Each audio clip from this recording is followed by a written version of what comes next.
I'm so moved that all of you are interested in this topic because it's really my life's passion, both in my personal and my professional life. And it just makes my heart sing that you're all interested in an experiential approach to this. You know, this is not, I'm hoping it won't just be a lecture. We're going to do a dive right into the experience of heart perception. And I know people are still joining us. Please feel free to write your name and where you hail from in the chat, because it's so good to get representation from all corners of the globe. And I feel like our globe really needs this. The amazing thing about heart perception is that it operates both at the individual level, it will benefit you. And it's also really good for the globe, for the planet, for humanity. So it's something that you can do as self-care, that also, as they say, it feeds the field, as they say at the Heart Math Institute. We can feed the field, our environment, as well as taking good care of ourselves. I'm hoping to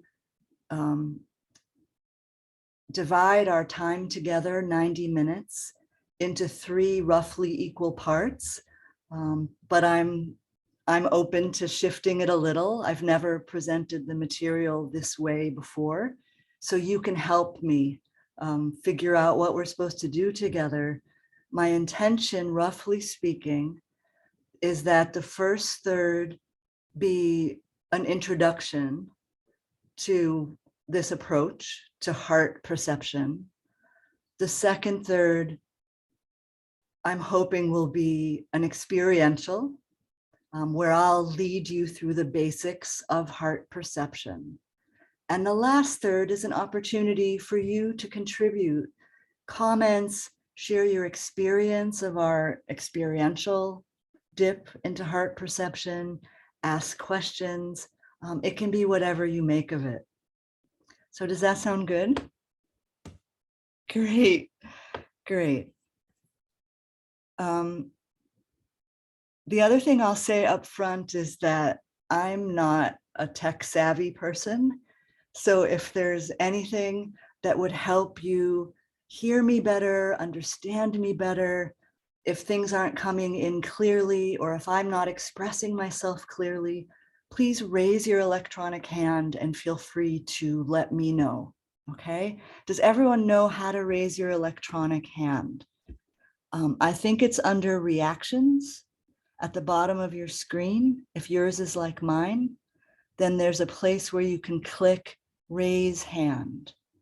And then I'll see your hand raised. Although as more and more people come in, I can't guarantee that I'll see everyone. So wave to me if needed, okay? So let's dive in. I'd like to begin by introducing myself. My name is Jenna Milner, and I live in upstate New York in the United States, about 4 hours north of New York City. And I'm a massage therapist by trade. And I began to study a healing modality called craniosacral work very early in my education as a body worker. And in all honesty, conventional craniosacral work was very challenging for me. And craniosacral work is an approach where you manipulate parts of the body, structure, to get the body functioning better. And it's a great clinical modality, but for some reason, I couldn't quite tap into the cranial wave, the rhythm that's the basis of craniosacral work. And fast forward a few years, I discovered a branch of craniosacral work called biodynamic craniosacral work. And it turned out that my gaze had been too narrow to experience the rhythms in the parts that craniosacral work from a more medical perspective offered access to. And it was when I actually discovered biodynamic craniosacral work and dropped perception into my heart that I realized I had been attuning all along to wider rhythms. And instead of attuning and synchronizing with motions in the parts, I was synchronizing with the whole. And this transformed my professional life, but to the point of our time today, it actually transformed everything about my life, my relationships, my self-esteem, how I operated in the world, my sense of agency, my health and well-being. It was very powerful to go from attending to parts to attending to wholeness. And as it turns out, the genius who invented craniosacral work, he actually established along the lines of his 50-year career, he established 3 paradigms, or I guess I should say 3 paradigms emerged out of his work. His name was William Sutherland, and he was a doctor. He was an osteopathic physician in medical practice, working in the first half of the 20th century. And biodynamic craniosacral work was the paradigm that grew out of his final insights. Well, where does heart perception come into this story? Heart perception is an innovation of my own mentor, whose name is Charles Ridley. He's still practicing and teaching. He lives in Mexico now. He's from Louisiana or Alabama, I guess, in the United States. But he offered us this innovation of perceiving not just from the heart, but from the back of the heart, a particular place at the back of the heart. And this is what I hope to share with you today. So I think that's enough background before I dive into heart perception itself. How are y'all doing? Give me a thumbs down if you have no idea where I'm coming from. Great. Give me a thumbs up if you can follow. Thank you. Great. So biodynamic craniosacral work, by the way, I didn't give you the punchline, is a way of experiencing wholeness, the whole body and the whole environment. And heart perception, perhaps not by coincidence, is analogous. The hearts perceive wholes. Heart perception gives access to health, stillness, and perception. You could say awareness. So let's explore each of those 3 domains just a little bit on its own. So just to repeat, heart perception is useful because it mobilizes our health. It gives us access to stillness, and it deepens our intuition, our perception, our awareness. So I'm calling that last one perception. Health, stillness, and perception. Let's talk about health first. How could coming through into the world, perceiving and being from your heart, have any effect on your physiological well-being? Actually, I would submit to you that it's essential to hook you up with your own physical well-being, that a healthy organism is an organism that is operating as one seamless unit of function. One unit of function. A healthy body is whole. And it turns out, and the great thing is that you do not have to take my word for this, that you can experiment for yourself and find out if this is true for you. But it does turn out in my experience, and essentially all of my students and clients, that when you rest perception in the heart, it brings well-being online. It engages physical health. Check for yourself right now. Where are you listening to me from? Just intuitively notice. Where are you located in space in relation to your body?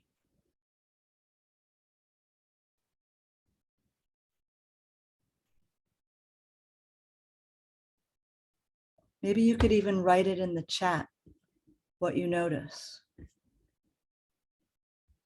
Most people, I think in Western culture, definitely in my country, most people are walking around thinking that we're a little homunculus here in the head, usually behind the eyes. And that comes naturally to us. We even use language like, I see what you mean, as though we're associating seeing with knowing and understanding. So it's a long trip for some of us to anchor awareness further down in the body. I'm looking to see if anyone's written in the chat. Does awareness abide for you, either constitutionally or habitually?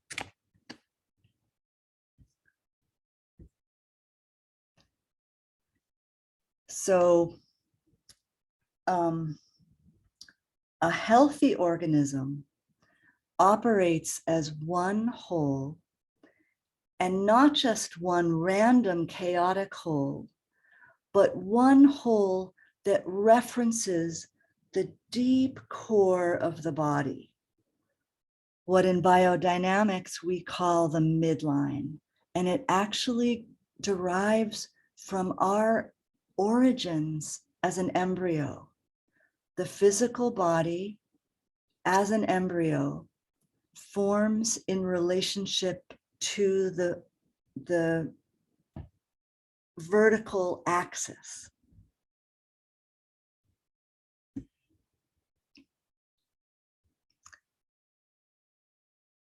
Yeah, somebody is sharing that they are listening from their mid space, which sounds like the midline. So the midline in the embryo is actually a shaft of stillness, of nothingness. When we are born, when we are conceived, the embryo develops in relation to this streak of silent stillness, of nothingness that emerges out of nothing, and it is nothing. And physical structures kind of accrete, they form around that midline. And all the healthy functions of the body continue to orient to the midline for the rest of our lives. So we could talk about that for an hour. I'll just put it out there. The great thing is, again, that you can experience it for yourself. There are these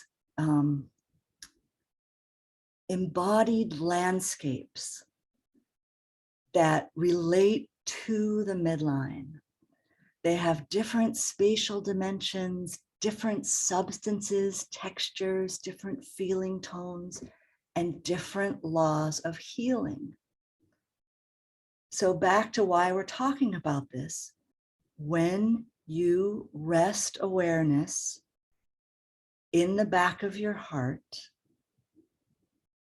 you actually root yourself in the place where health furls and unfurls from, starting with the midline.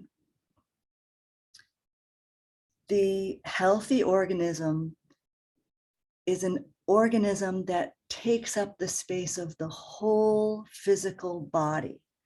So you have to land in form, land in your body, and you can branch out from there. The hallmark of biodynamic craniosacral work is that we work with rhythms, tides, you could say, that aren't just in parts of the body, they're in the body as a whole. And we can all feel this, not just a practitioner, but you can even feel it in the course of your daily life. And the rhythm that's associated with physiological well-being is called the fluid tide, and it takes up a space between your midline and out beyond your body. And it's much slower than I'm talking right now.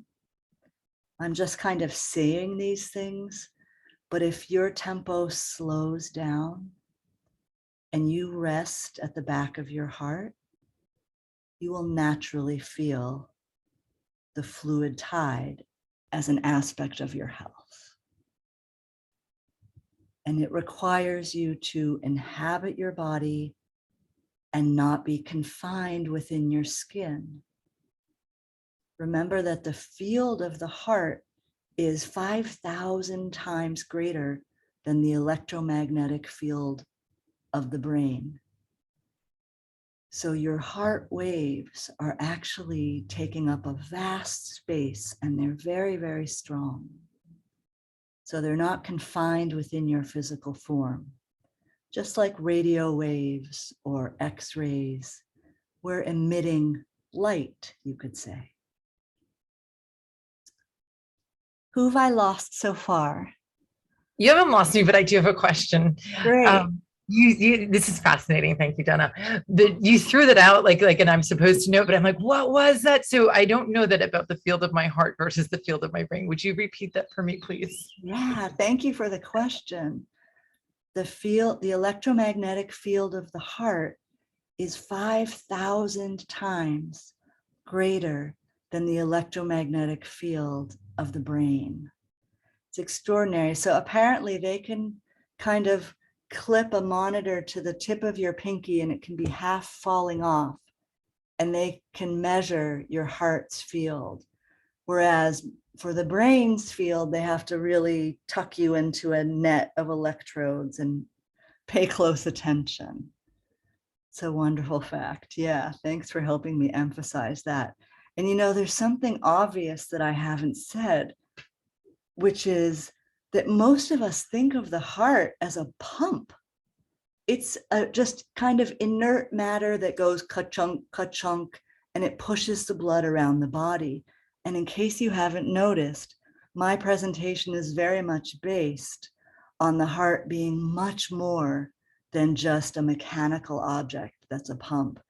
And if you look at some of the new biology coming out around this, it's controversial whether the heart is actually able to pump all of the blood around the body. The amount of force that it would take is extraordinary. It would basically have to be the equivalent of something like pushing the blood a mile or a million miles up above the body in order to get enough agency, enough potency and force to move the blood around the body.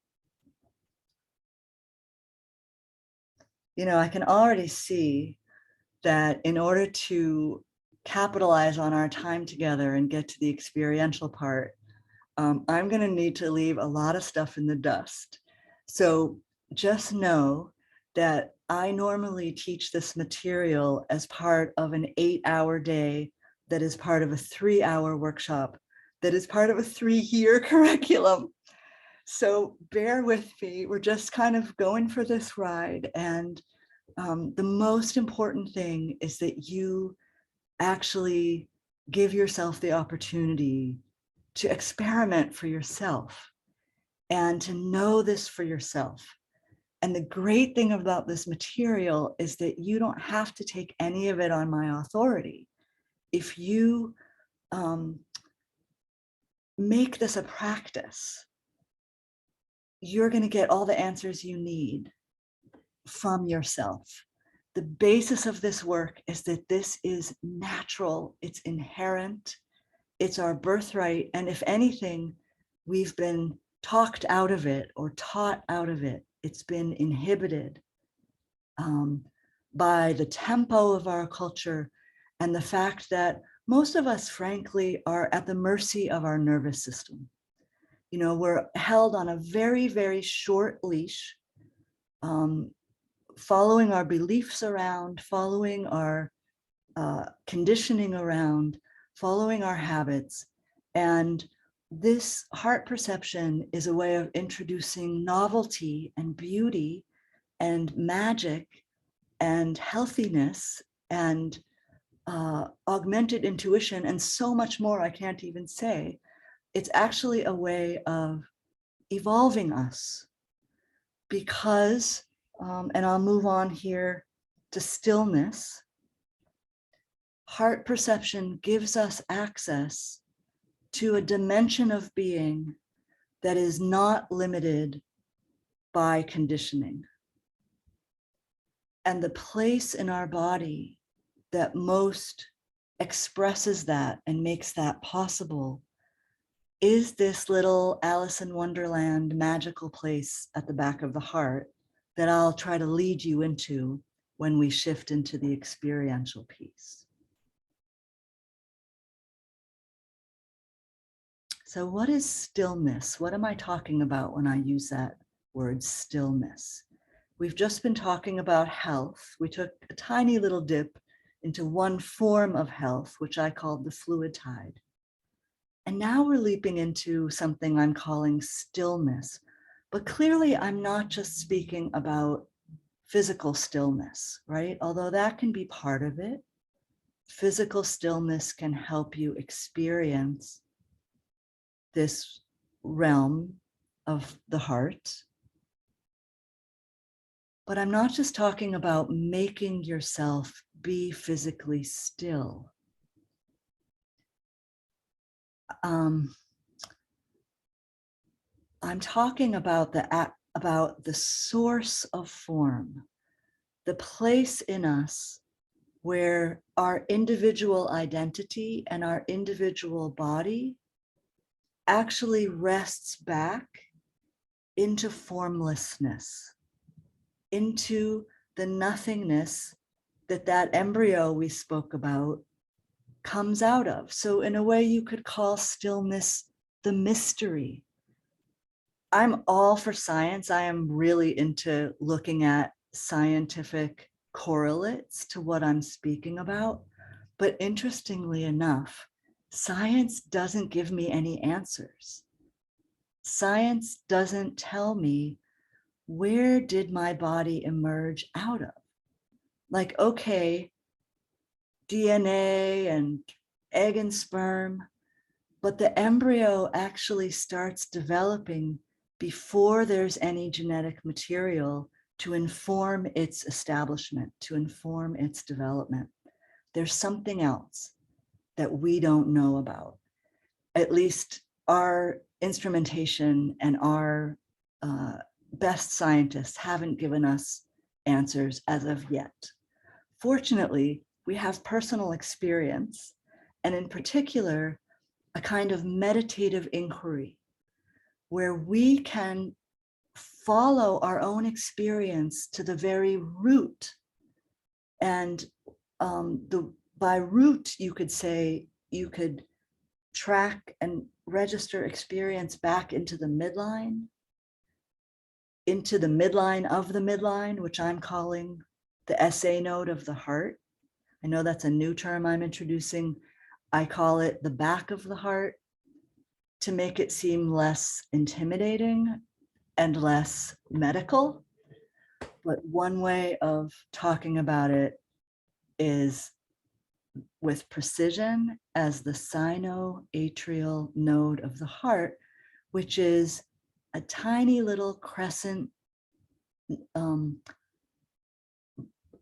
tiny little gathering of cells at the back of the heart, in the upper right part of the heart, a little bit to the right of your spine. And this is like a little wormhole that you can follow back. Yeah, I feel some of you doing it right now. That's so helpful to really reinforce the feeling. You can drop there instinctively.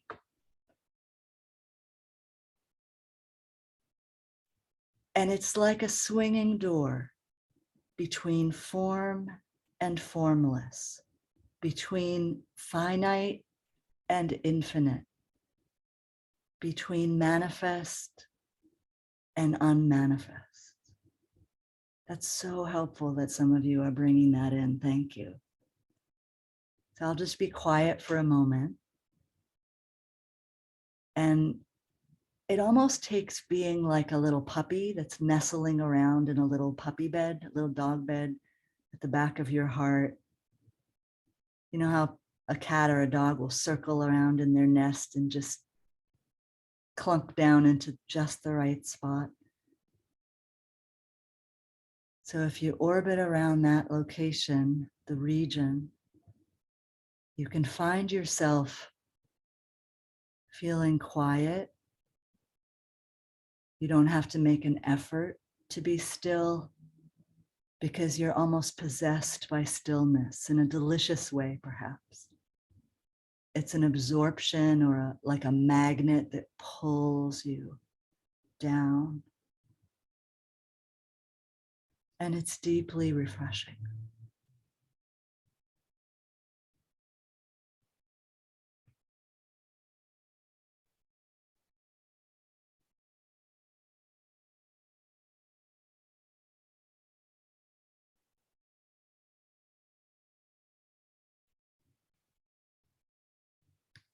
And you can anchor further down in the body, in the belly or the pelvis. And that's wonderful too. But it takes you into a realm of only formlessness, only stillness. So the magic of this heart perception is that it helps us span body and non-body, physical and non-physical, activity and stillness. And that's really useful. How many of you do clinical work or have a practice with other people or animals? Great.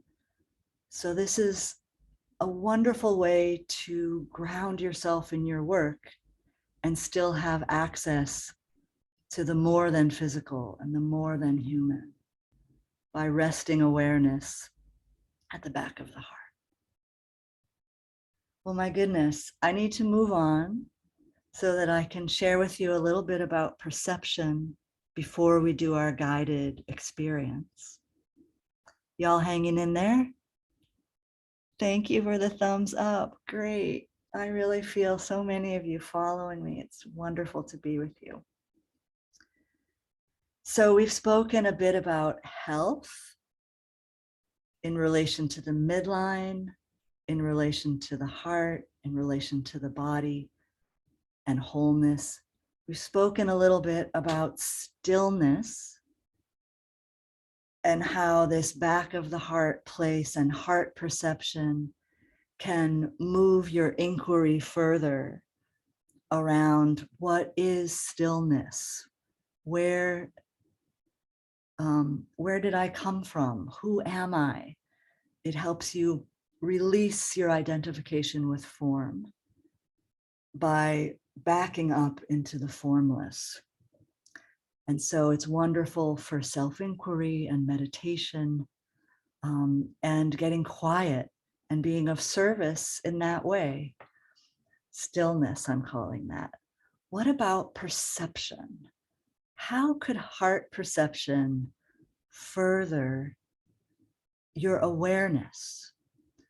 Well, it has been absolutely transformational for me and so many of my friends, students, and clients. And my objective here is just to give you a few pointers so that you can find out what it does for you. I'm not taking for granted that it's going to be the same for all of us because we're all wired so differently, that the way the information comes in for you is likely to be highly specific and idiosyncratic to your own perceptual system. But let me give you some pointers. The miracle of heart perception is that it unifies me, or you, or you, or you, or you. It unifies us with that which we are aware of. When I perceive from my head, it can be incredibly valuable, especially if I want to do a math problem, or if I want to analyze something, if I want to do allopathic medicine, for example, if I want to reduce a problem to parts, figure out what part is broken, and then fix the part. It's great to come from a way of knowing that separates me from what is known. That's a very small subset of what we need to be aware of in our lives, right? In order to connect with someone else, in order to connect with myself, in order to love and relate to other animals, to the planet, and to other people. It's much more useful for me to go to the place in my body that deeply connects me and unifies me with the one who is known. Does that sound crazy? Because that would have sounded so crazy to me 20 years ago. I really don't blame you if it takes a little getting used to. And that's why I really urge you to actually explore this for yourself. Heart perception connects you to the whole. And in particular, when you're with someone else, it effortlessly unifies you with the one who seems to be other. If you're looking from here, if you drop into your heart, you recognize the interconnection. Who makes the connection between what I just said and spiritual awakening? Anyone? Oh, thank you so much. That's so great. So when I first studied with my bodywork mentor, the only writing that he could give us about this work was actually from a non-dual spiritual orientation. Whether you look at Buddhism or non-dual philosophy, you find all kinds of primary sources that speak to what I'm saying. It's actually, this level of perception is actually a form of awakening. But I want to submit to you that it comes naturally, that it's more about a surrendering process and a letting go process and a deep relaxation that makes it possible to perceive our inherent interconnection with all beings. So I have to stop there so I can give you an experiential taste. Are there any reality checks or pressing questions or comments before we move on to the meditation?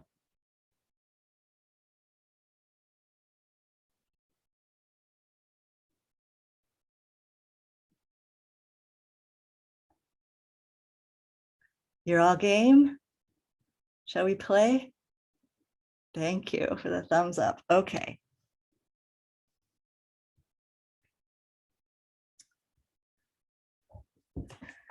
So your eyes can be open or your eyes can be closed. We're not actually looking to alter our state of consciousness. We're looking to drop into an unadulterated state of wholeness. For some of us, including me, eyes closed is much more, it makes this wholeness and heart perception more available. So feel free to close your eyes and be drawn inward, or feel free to maintain a soft gaze. And breath is one of the most important things. So take a breath in and let all the breath out. Take a few more breaths where your out breath is even longer than your in breath.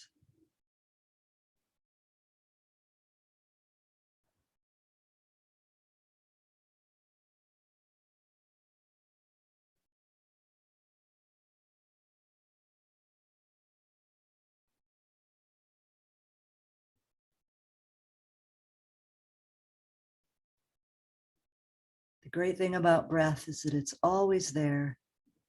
So if you get distracted or flustered in any way, you can always just come back to the breath. And you know, the most important thing is your comfort and your safety. So if anything that I lead doesn't work for you, please take it on your own authority to make the kinds of adjustments that will keep you happy and comfortable. And you can always come back to this. I'll try to send out a recording and you can practice heart perception at another time.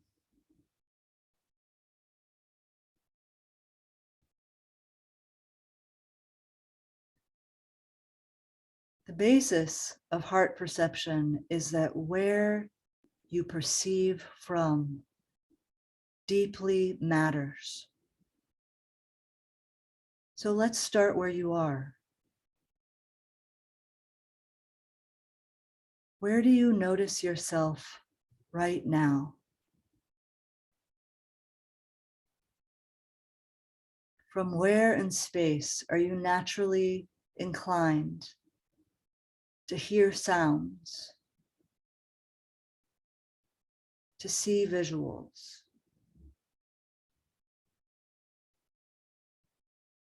to feel sensation?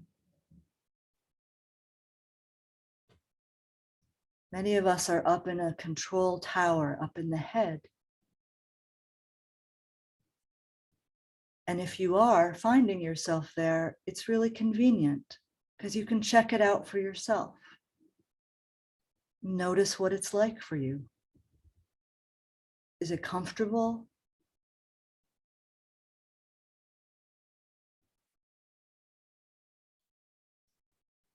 What's it like?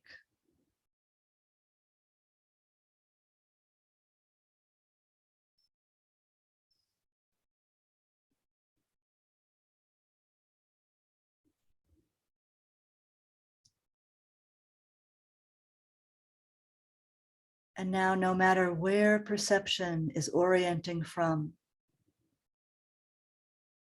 I invite you, if it's comfortable for you, to inhabit your chin. Feel your chin from within your chin. If you're more visually inclined, just shine a light, an inner light, around your chin. And notice what that's like.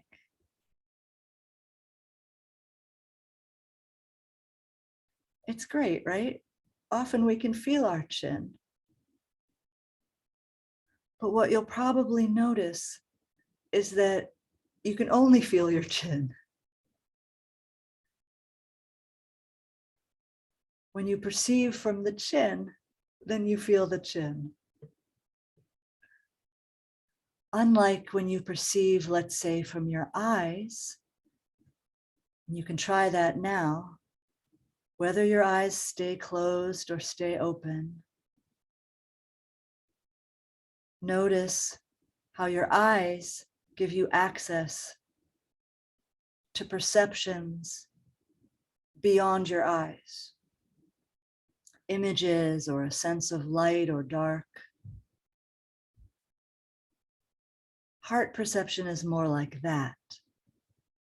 It gives you access to a wider sphere, a wider arena. So let's try that now. You might try moving down through your throat like you're taking an elevator or dropping an anchor. At the beginning, it might seem like you're just visualizing, but I encourage you over time not to visualize. Just let this be a very simple process of actually feeling your throat from within your throat. Or again, if you're more visual, shine an inner light around the interior of your throat. Be in your throat. Good. And breathe.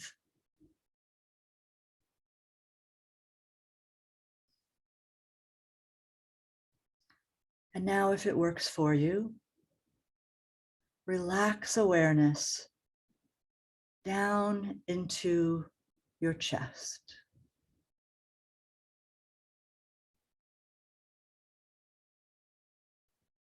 Great. Now, please notice what this is like for you. I don't take for granted that it's straightforward, because many of us have emotions or memories that are in our chest that may be unusual for us to pay attention to. So please don't push. Just notice the truth of what's there. And notice if it feels comfortable for you to feel your way around the interior of your chest cave, you could say. Can you feel the beating of your physical heart?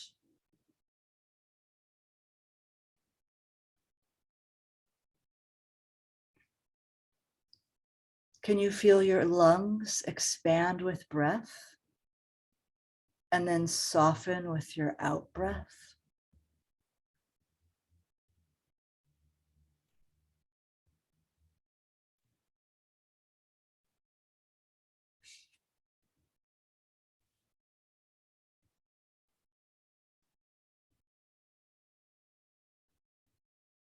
So you're simply as possible, navigating around the inside of your chest and beginning to feel your way into the back of the heart. It's most common that we find ourselves in the front of our chest or even in front of our body. So we could all stand to actually come further back. Good. For some of us, it helps to actually start behind our heart, behind the body, and come in through the back wall of the heart. Yeah. Feel how that's different? Because you're actually almost at the back of the body when you're at the back of the heart.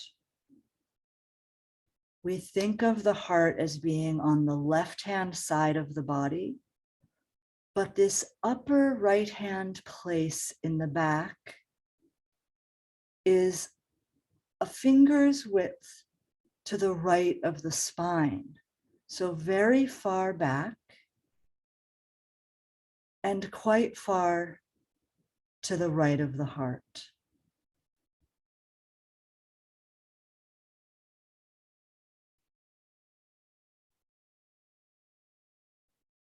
Very far back and just to the right of the spine.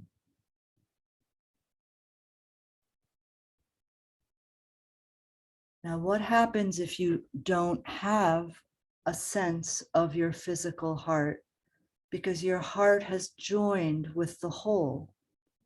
That's absolutely fine. You've just coalesced into one whole body. And you can just kind of follow my pointers regionally and notice the impact it has on perception to sense from this region. If you do have a strong sense of a particular place, the SA node, like a little bindu, that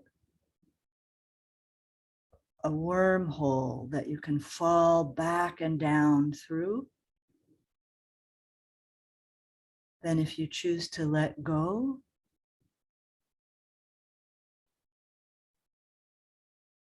it's auspicious, it's helpful for heart perception.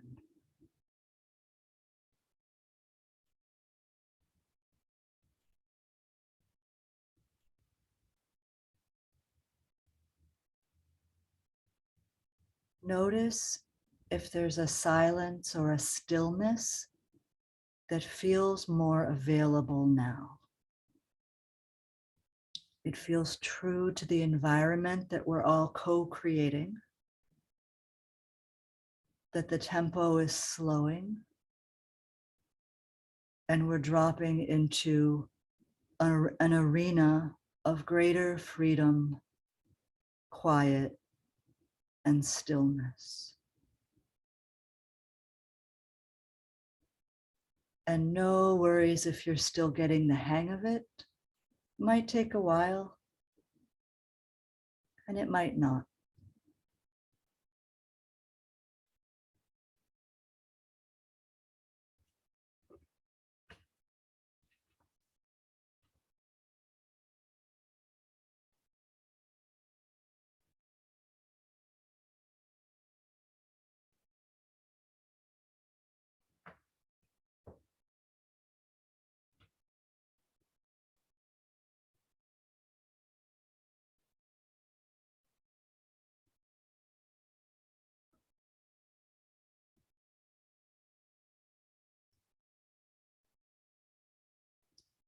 It's mysterious that we're seeking a quasi-physical place. It's not really a place, it's more like a function. And the function is like the eye of a storm. You know how the eye of a hurricane is a place of uncluttered stillness, the calm at the center? We're surrendering into that place of deep, quiet, effortless rest. And if it feels like perception is pulling you forward, especially if you're reaching for the words, come back a little more. Let yourself fall back. Good. And down, further down than you think, and further back than you think.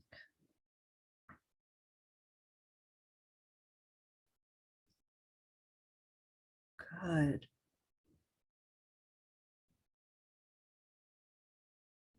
It's a limitless place. So you're far from confined in the body, even though I'm speaking in bodily terms. It's a place where you're not confined, a place of perceptual freedom. So notice how that might come in for you, awareness of that.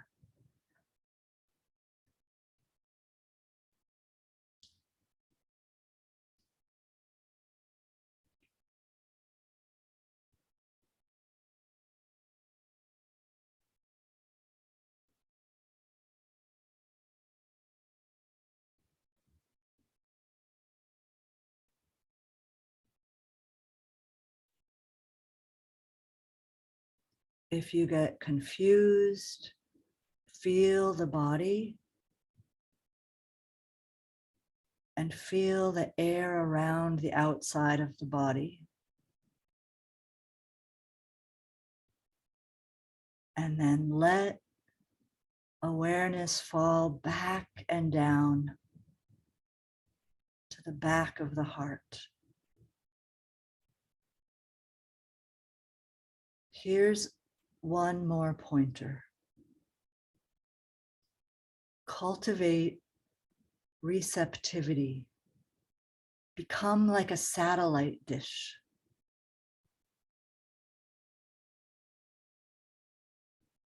Instead of leaving yourself to perceive the sounds or the feelings, notice what it's like to rest in the satellite dish at the back of your heart.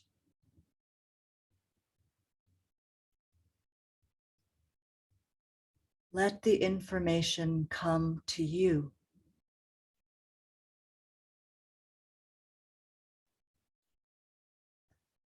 This is a practice of skillful non-doing. When we try to make it happen, it actually gets in the way. And this back of the heart place is the place from which it all happens anyway. So there's nothing you need to get done. There's nothing you need to do,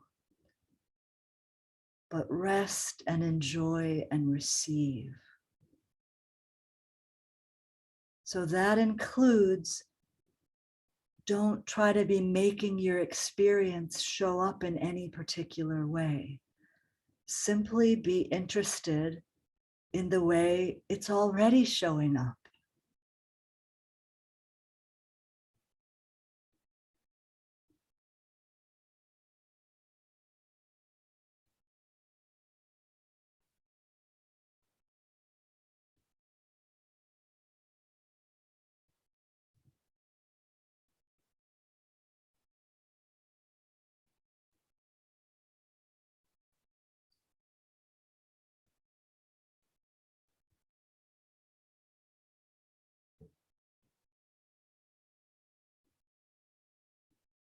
When heart perception is engaged, there tends to be some kind of holistic shift.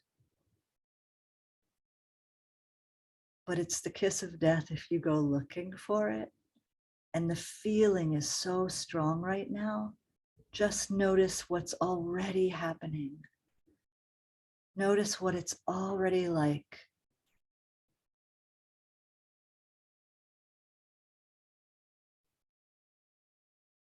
You're like a photographic negative being embossed by experience.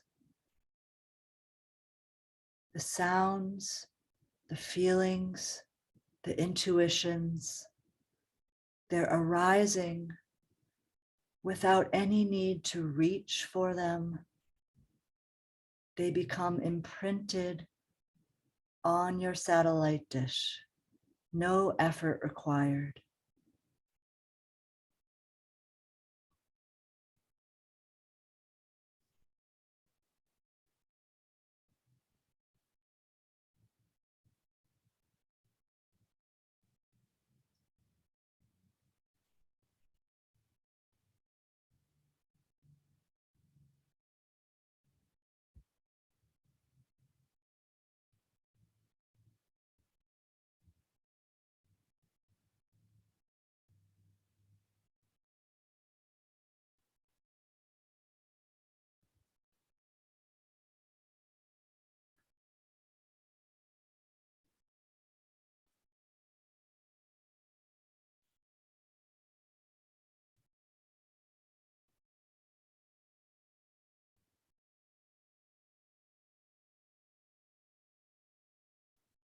If you're already engaged and interested, simply stay where you are until I ring the bowl. I'll give a little review and then fall into silence for a few more minutes.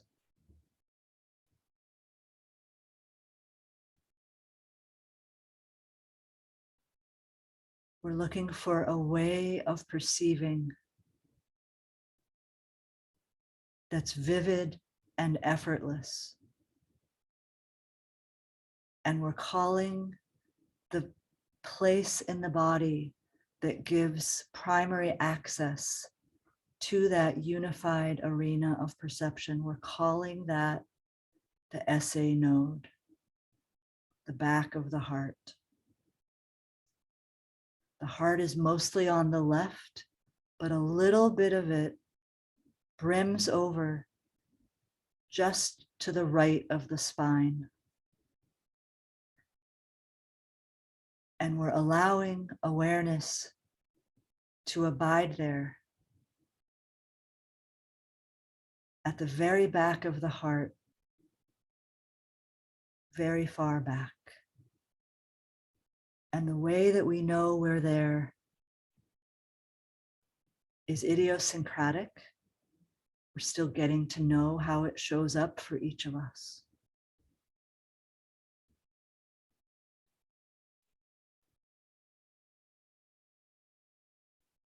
But there's a sense of presence or vitality,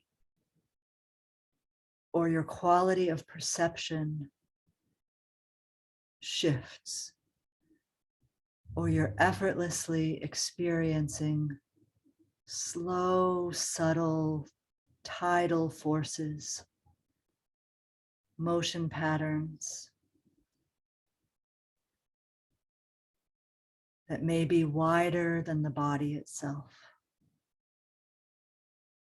You may find yourself inhabiting the whole room, or frankly, the whole universe. But you're also aware of your body on the cushion.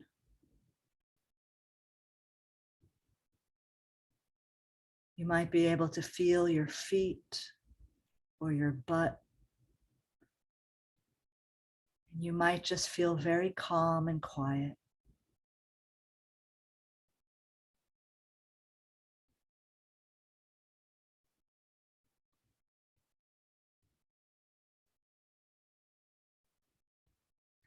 Until I ring the bell, your only job description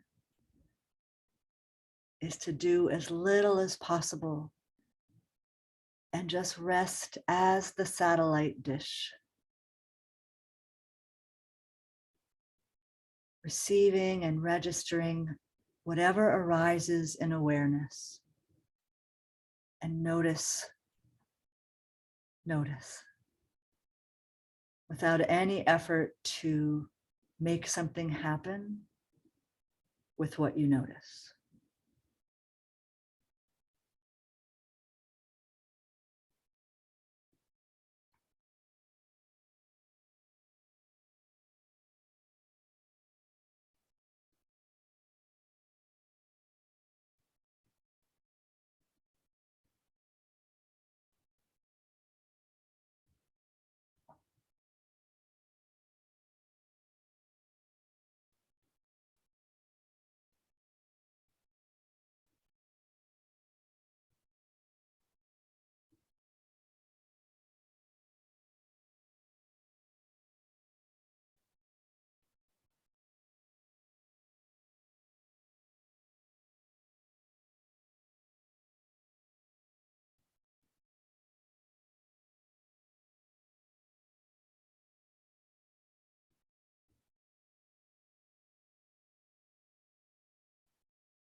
Thank you very much for joining me in that experiment.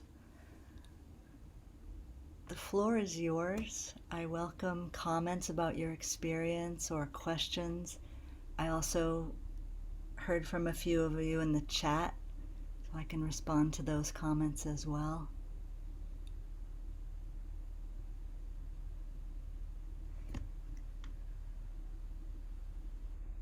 There is a very violent thunderstorm right now, right over my house. And yeah, so right in the middle of that giant lightning bolt. And the dog is here and she's shaking, so that's interesting. Just thought I'd share. Being in the eye of the storm. Yeah. Thanks, Vanessa.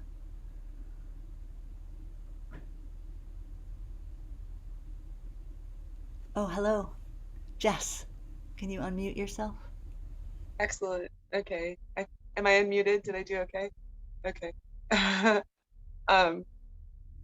It's so interesting when you dig into that spot on the heart. I'm curious if other people felt similar physical sensations happen in their whole body. I find that,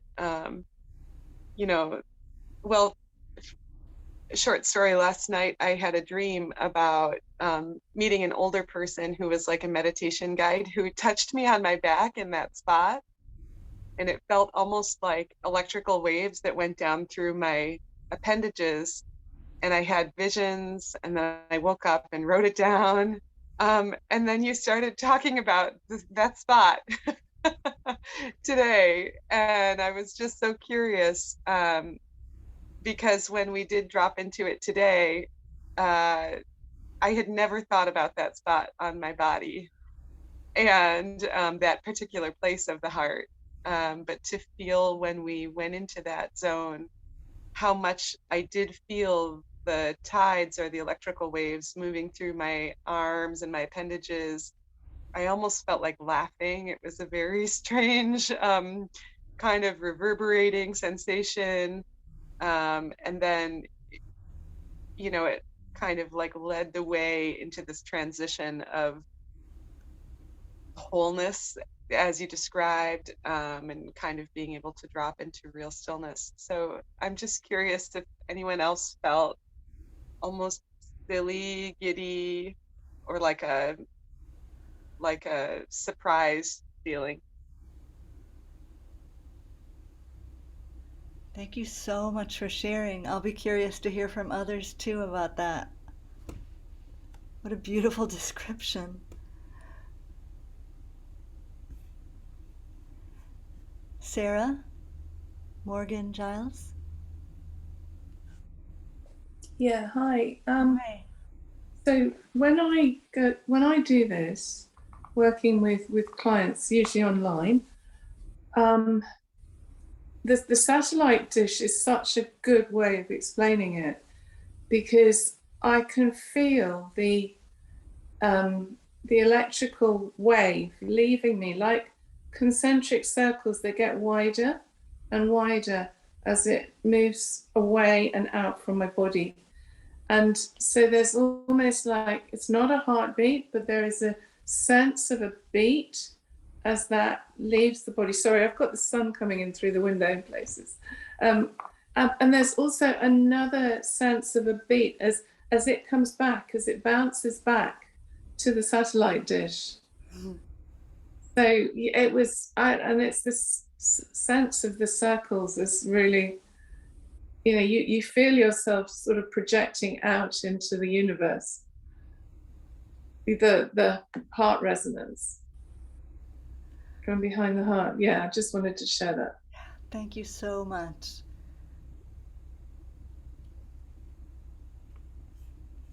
Martha, good to meet you. Oh, you're muted, dear.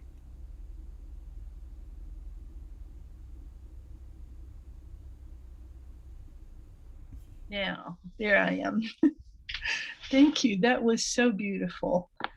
I would love to get to where I can stay in that place and speak at the same time. It was very interesting because when I got there, I noticed so many sensations and wonderful experience of that. And as soon as I thought about telling you about it, it lessened. So then I came back, and then I had another thought about the experience, and it lessened. So that was just interesting to watch. In the beginning, it took me a while because I was so focused on the physiological aspects of where exactly is the SA node and all that. But for me, the image of the little animal circling before it nestles into its bed did it for me, because I have a cat who does that. And that's what just settled me into that space. And I had been going, my attention had been going in. And when I reached that spot, then it went way wide. Yeah. So that was, just. Beautiful. Thank you so much for sharing. And yet it took me about 10 years to speak and open my eyes. I get that. Thank you. Thank you, Martha.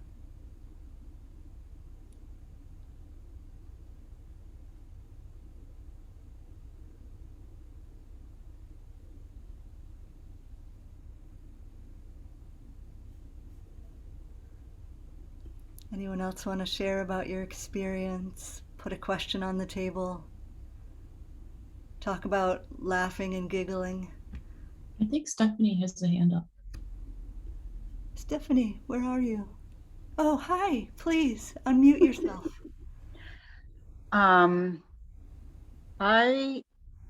As often happens when I start a meditation and I sort of drop out of my mind, I instantaneously get sleepy.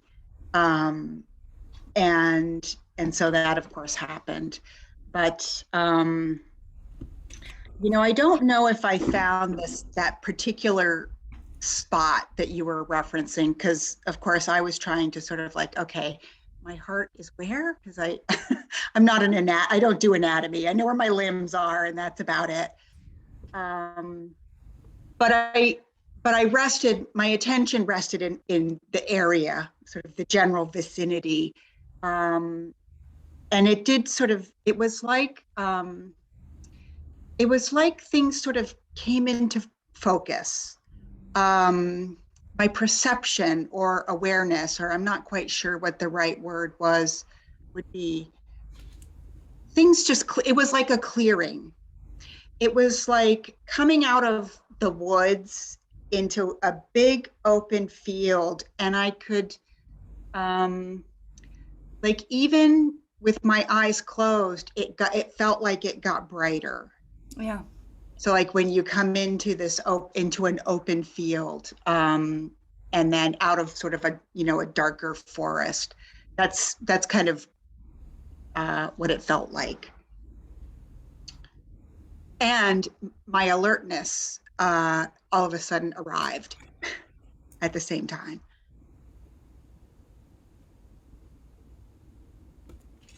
I really appreciate you bringing in these specific qualities. Everything that you're naming to me are hallmarks of you being dropped in the way that I was inviting. So again, you can't hold too tightly to the specific anatomical reference. In all honesty, that never worked for me when I was learning. For me, there was a kind of holistic shift of perception where I was like, whoa, now I'm in a kind of funny house. It had a particular flavor, and I came to know that as heart perception.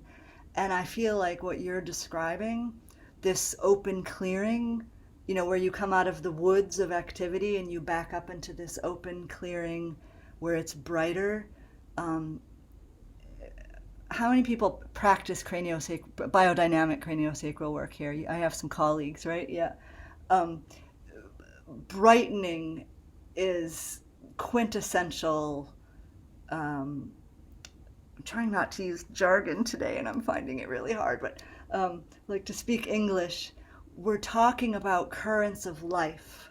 We're talking about the way that life and health surge through us and give us a constant infusion of our blueprint, the template of who we are before the conditioning of our life and our injuries and our parents and blah blah blah.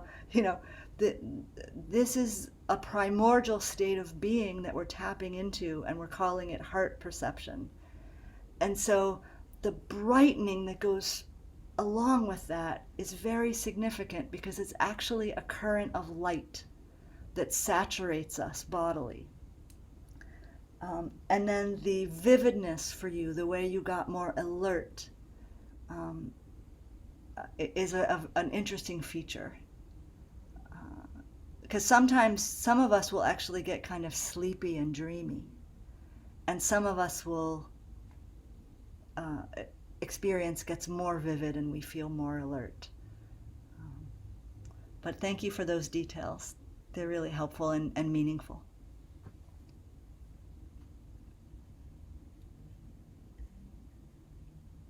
So I just want to point out that this thunderstorm has been getting closer and closer. So I was very like not dropped into that place, and then it was getting closer and closer. And then all of a sudden, this one bolt hit so loud it just jolted my whole system out. And then you folks kept talking, and then I was like, oh, it kind of calmed down. So storm's still going on. Dog's still shaking, but you know, it's calm. Thanks for the update. And please, like, the metaphor is so amazing because the impulse to rest in the place that's quiet when the storm is raging around us, that's such a poignant metaphor for so many of us in life these days, where it just feels like these huge gale force winds are coming right at us. And I truly intend to present heart perception as something that helps steady us. That's like a place where we can rest and be nourished and soothed and cradled and assisted through the storms. So I so appreciate you bringing that in. Oh my God. I just remembered when I was a kid, I was terrified of thunderstorms. I used to actually hide under the furniture and like try to block out all the sound and all the noise and the light. And it's just funny because I just had this memory, like being jolted back. I just had this memory of like another storm when I was little, and it's just like, wow, I'm actually really chill right now about the thunderstorm. So it's kind of cool. Okay, I'm gonna stop talking. Thank you.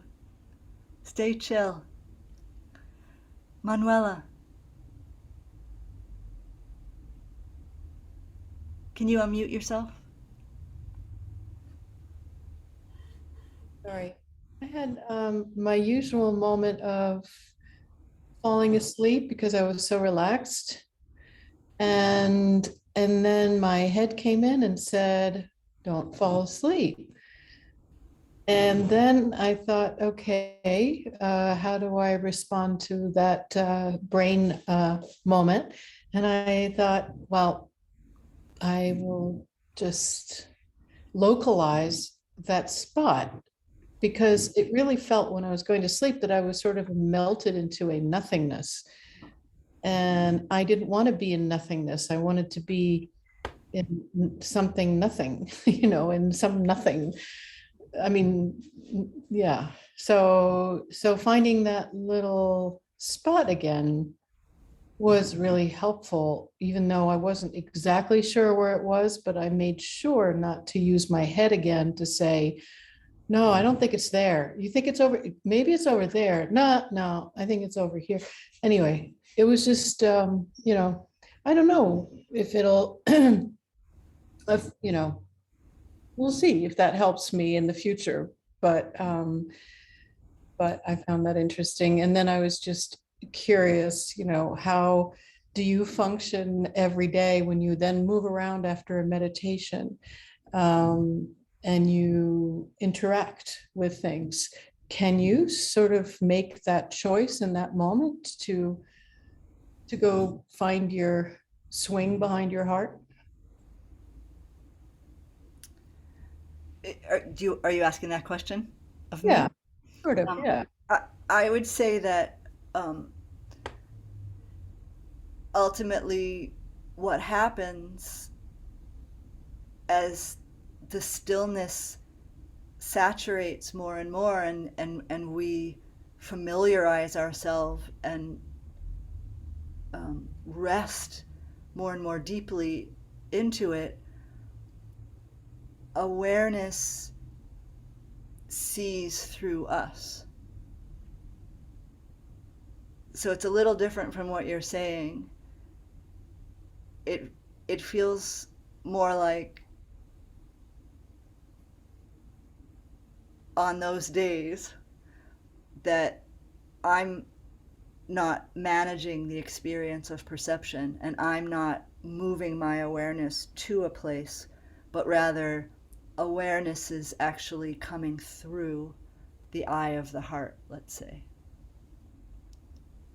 That in fact, for all of us, awareness is already what's hearing and seeing.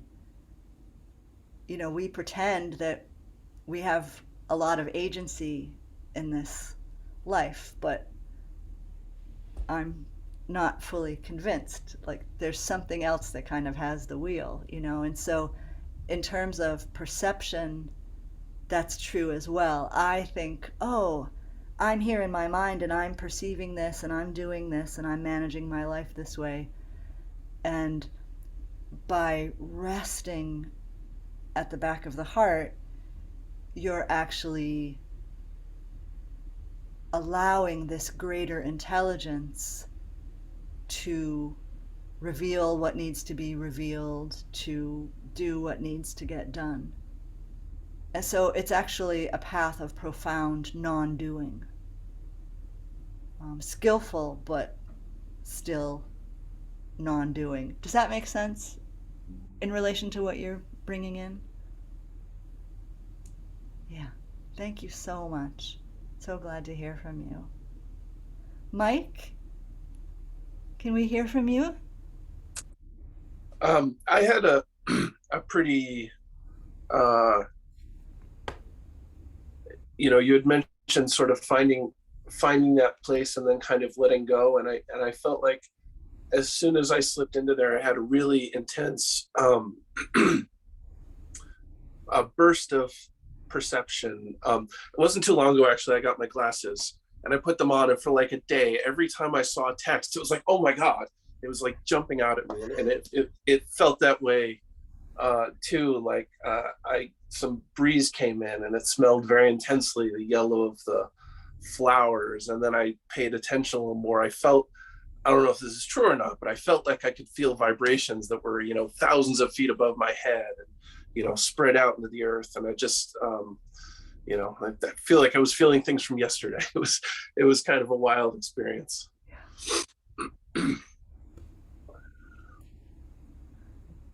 Thank you so much for sharing. Yeah. My gosh, that is amazing. And I love this image of getting new glasses because it's so perfect. It's like, yes, that's just what it's like. That kind of clarity that can come through. It's sort of like a film where or like The Wizard of Oz or something. That's what I mean by a holistic shift of perception. It's like someone turns a dial and things are coming in clearly that would simply not be available in your ordinary state of consciousness. Because that's actually what, I haven't given that language yet, but that's actually what we're talking about, is a shift in your consciousness. Head consciousness, heart consciousness. And those are, I'm gonna like be carrying those amazing images with me the rest of the day. Thank you so much, Mike.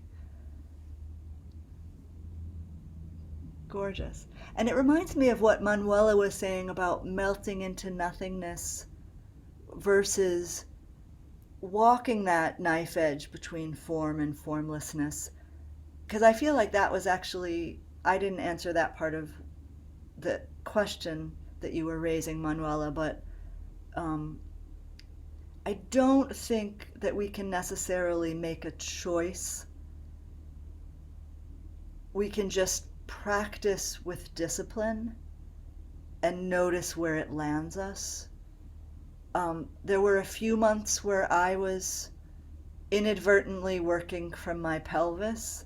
I was just doing and being and working from deep in the pelvis, and I didn't know anything that was happening, and it was terribly inconvenient in clinical practice because I didn't have any way of communicating with my clients about what was happening. I was basically in the void. And it didn't work that great as a clinician. I think that the level of work was very good. My clients were being rewarded. It was supportive of them, but it was inconvenient. So it sounds to me like when you, Manuela, were in this meditation, you were able to make a choice. And that's very useful, and we can't take it for granted. Just to finish off, that when I did make the choice and went to something very more specific, I started to smell orange flower water. And I have no idea where that came from. And there are no oranges here. There's nothing like that. And it was almost like a whiff of Morocco or something like that. So that was really fun. So I'll get back to that back of the heart. Wow, that takes my breath away. That's gorgeous. I don't get why I have a funny house feeling and you get to get a whiff of oranges, orange blossoms. It's really idiosyncratic.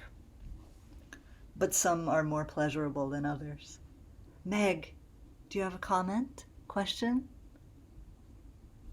Can you unmute yourself? Yep. Yeah. Actually, it's a clarification of terms, I think. I'm really familiar with the idea of the awareness seeing through me. What I'm wondering about is the term consciousness. They're not exactly the same word, right? I mean, I just wondered in your frame of reference how they are distinguished.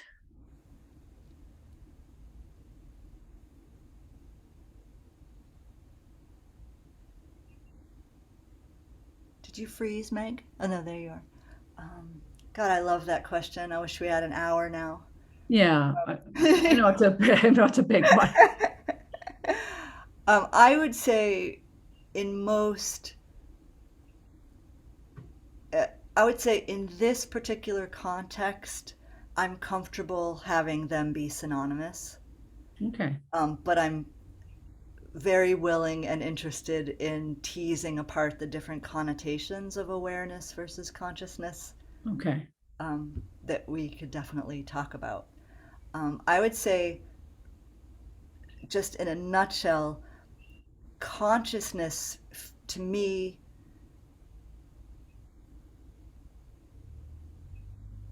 is more like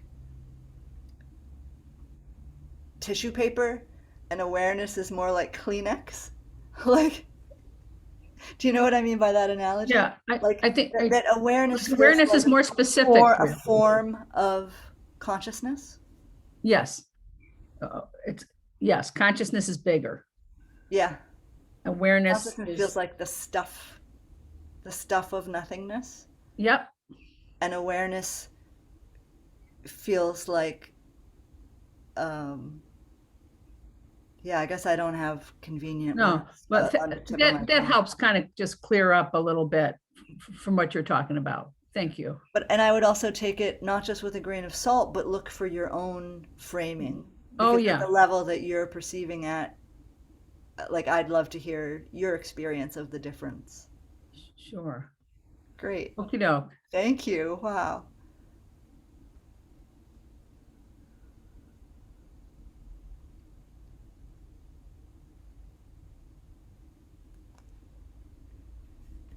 Shall we look at the chat? Laureen, I think you had written something.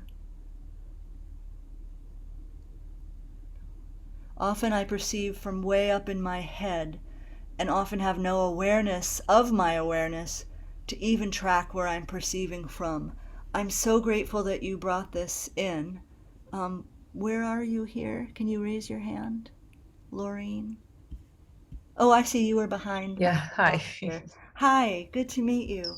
Hi. Um, So I wrote that a while ago. So when you were asking for it. How has it evolved for you in the last half hour? I mean, the experience was very helpful for me because I am so up here. So to drop down, it definitely, things shifted. Like I appreciate you holding it as a journey and like it took 5-10 years. I mean, it's like, this is me like 5-10 years into it. So it's just such a long road for me. And I'll just say, and someone had talked about being more alert, and I would say for someone who's hyper vigilant, I was like, whoa, this is really relaxing. So it was very neat for everyone who shared. Thank you. But just to hear how, and I like, and how you give the words of it is so, like, I like how you frame it, Jenna, but like just understanding it is so different. It does take a while, all this stuff. It's a very compassionate way to hold it. So anyway, that was my first thing. And I would, if you send this out, I would repeat this. It's definitely a thing I'd like to practice. It's a beautiful practice. Thank you. Oh, thank you so much. And I mean, it's hilarious that I'm teaching this because I come from a background of being so separate from my body and so dissociated and so in my head and thought I was going to go into academia as a young person. And it feels miraculous to me that I've actually figured out how to be in the body and be wide at the same time. And so in all honesty, like full disclosure, this took me years. And it's just such a joy to explore it with you all. You have brought in so many wonderful points and comments. I feel the blessing of a community of people who are interested in this. It feels so necessary in our world right now, and I just want to express my gratitude to all of you for taking an hour and a half to explore it today with us. I'm not terribly tech savvy, but I'm going to do my best to get a recording of this. Like Laureen was saying, if you'd like to hear it again, I'll figure out how to get it to you. And in the meantime, I wish you a wonderful, heart-filled adventure and journey this afternoon and beyond. And I treasured spending this time with you. Thank you so much.